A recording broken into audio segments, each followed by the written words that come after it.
Let your loins be girded and your lamps burning, and be like men who are waiting for their master to come home from the marriage feast, so that they may open to him at once when he comes and knocks. Blessed are those servants whom the master finds awake when he comes. Truly, I say to you, he will gird himself and have them sit at table, and he will come and serve them. Here we see, a bit later in the chapter, the urgency, which, like the prospect of death, is something that keeps us from getting slack and foolish and strips away illusion. Let your loins be girded, your lamps burning, be ready, who are like men waiting for their master. And so we need to be ready for the master when he comes, which is, of course, another way of saying the same thing as a bit earlier.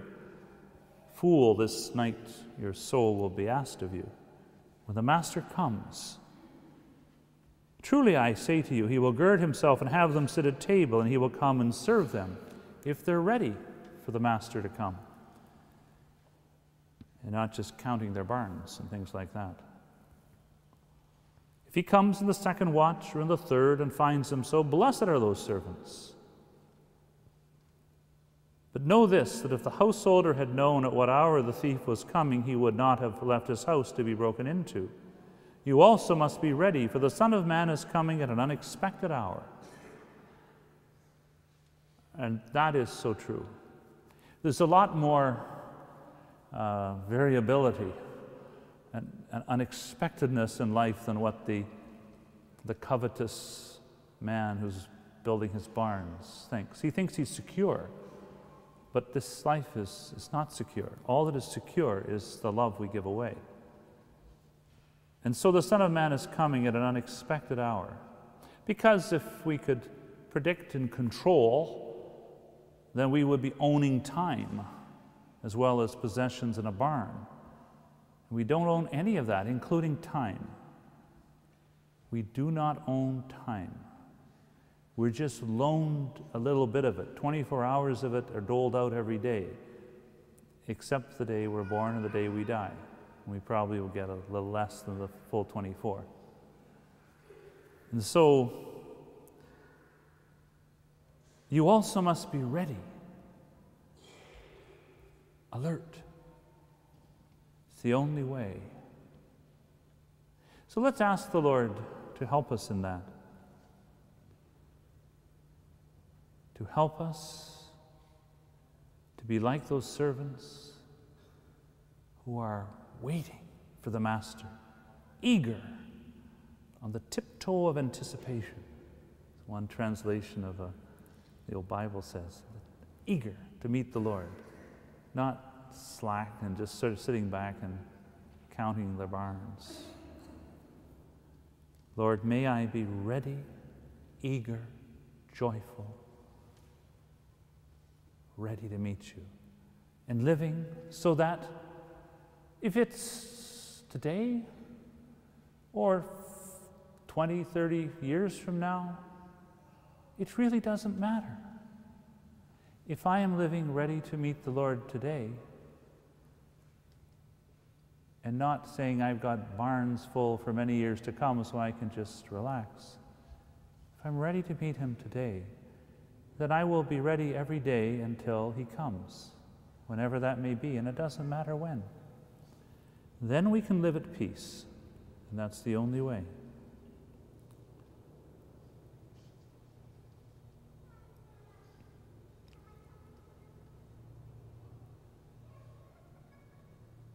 And Peter said, Lord, are you telling this parable for us or for all? And the Lord said, who then is the faithful and wise steward, whom his master will set over his household, to give them their portion of food at the proper time? Blessed is that servant whom his master, when he comes, will find so doing. Truly I say to you, he will set him over all his possessions. But if the servant says to himself, my master is delayed in coming, and begins to beat the men servants of the maidservants, and to eat and to drink and to get drunk, the master of that servant will come in a day when he does not expect him, and at an hour he does not know, and will punish him and put him with the unfaithful. We can be practical atheists, believing God exists in our intellect, we believe it, but acting as if God doesn't. In practice, acting as if he doesn't exist and is not going to come. And so we can be living, either building up our barns and forgetting the true treasure, or acting towards others without respect, because we're not thinking that we're accountable for our actions, because we think the Master will never come. Stewardship and accountability always go together. When we're entrusted with time or money, possessions, barns, whatever, when we're entrusted, we need to be responsible. That's the first thing, because it's not ours. Time is not ours. It's just a gift for the moment. It's entrusted to us, loaned to us. But that always has the second part of it. If it is loaned, then there comes a time when the loan is due. And we will be asked, how have you used the gift given to you for a period of time? You are a steward. You are entrusted. But it is not yours.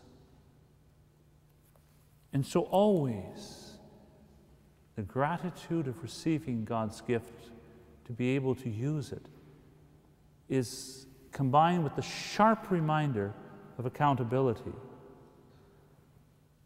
And that we need to think of in these parables. They speak of that. That's why some people like spirituality better than religion. Spirituality gives the glow without the accountability. You know, you can kind of be religious-y,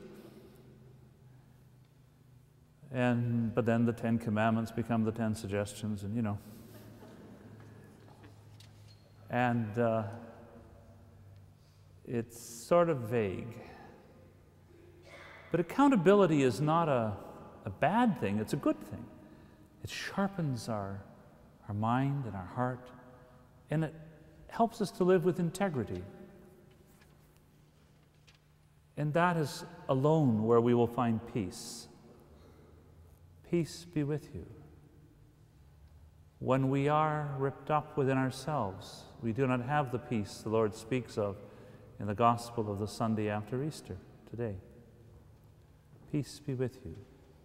Whose sins you forgive, they are forgiven.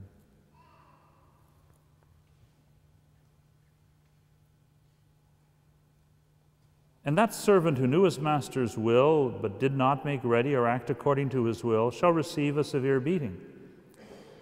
But he who did not know and did what deserved a beating shall receive a light beating.